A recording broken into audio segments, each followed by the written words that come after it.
Hello guys, আজকে আপনাদের এমন একটি খাবারের সঙ্গে পরিচয় করিয়ে দেব। আপনারা জানলে হয়তো অবাক হবেন যে আমাদের দেশের এইরকম নিয়ম, যে এইরকম নীতি। তো আসলে জানি না কার কেমন লাগবে ভিডিওটি। যদি ভিডিওটি ভালো লেগে থাকে অবশ্যই পাশে থাকবেন। তো চলুন আজকে কথা না বাড়াই চলে যাই, দেখা যাক।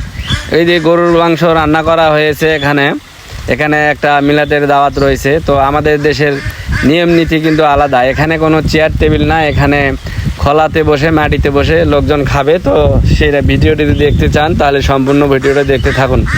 তো এখানে দেখেন 2000 প্লেট রয়েছে। এখানে গরুর মাংস রান্না রেডি।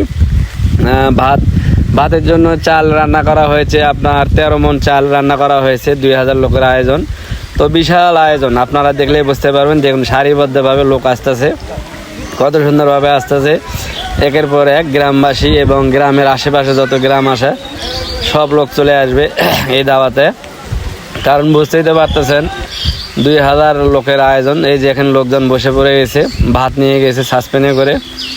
তো আসলে আমাদের দেশে তো আসলে 2000 লোকের চেয়ার টেবিল করা সম্ভব না। কারণ 2000 লোকের যদি চেয়ার টেবিল করেন আপনি খাওয়াইতে পুরো দিন লেগে যাবে। তো আমরা সকাল 8টার দাওয়াত দিয়েছি লোকজনকে। তো এই লোকজনগুলো সকাল নাস্তার পরিবর্তে সে সাদা ভাত খাবে, ডাল খাবে, গরুর মাংস খাবে। এখানে মিলাতের দাওয়াত। তো আমাদের দেশের নিয়মটা এরকম যে মাটিতে বসে আপনার ওয়ান টাইম প্লেট। আগে তো কলার পাতা ছিল, এখন তো কলা পাতা নাই, এখন একটু ডিজিটাল যুগ। ওয়ান টাইম প্লেটে করে দেওয়া হবে, দেওয়ার পর খাওয়া দাওয়া শুরু হবে। আসলে চেয়ার টেবিল কীভাবে করব? যদি 200 চেয়ারও করি তো 2000 লোক 200 করে খাওয়াইতে গেলে দুপুর হয়ে যাবে, তো সম্ভব না। 2000 লোকের আয়োজন এভাবে খাওয়াইতে হয়। জানি না ভিডিওটি আপনাদের কেমন লেগেছে। ভিডিওটি যদি একটু ভালো লেগে থাকে, আমার বাড়ি জয়পুরহাট। তো জয়পুরহাট বগুড়া এরকম অনুষ্ঠান প্রায় হয়, আপনারা অনেক ভিডিও দেখছেন ইতিমধ্যে। আমাদের দেশের আসলে অনেক লোকজন তো আসলে চেয়ার টেবিল করা সম্ভব হয় না। অনেক এলাকায় চেয়ার টেবিল করে মিলাতের দাওয়াত আমি দেখছি, কিন্তু ওখানে লোক কম থাকে। কারণ এখানে এত লোক, 2000 লোকের আয়োজন, চেয়ার টেবিল করা আসলে সম্ভব হয় না। বুঝতেই তো পারছেন গ্রামের লোকজনের তো অনেক হিসাব পাতির ব্যাপার আছে। আর শহরে তো অনেক আপডেট, শহরে চেয়ার টেবিল ছাড়া আপনাদের খাবার কেউ খায় না।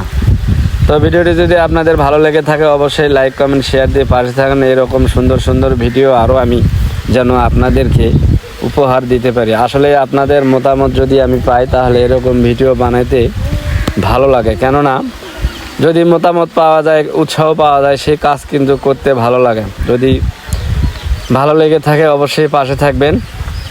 সবাই সবার পাশে থাকবেন, দোয়া করি। আর ফেসবুক জায়গাটা হচ্ছে ভালোবাসার জায়গা, ভালোবাসা দিলে ভালোবাসা মেলে।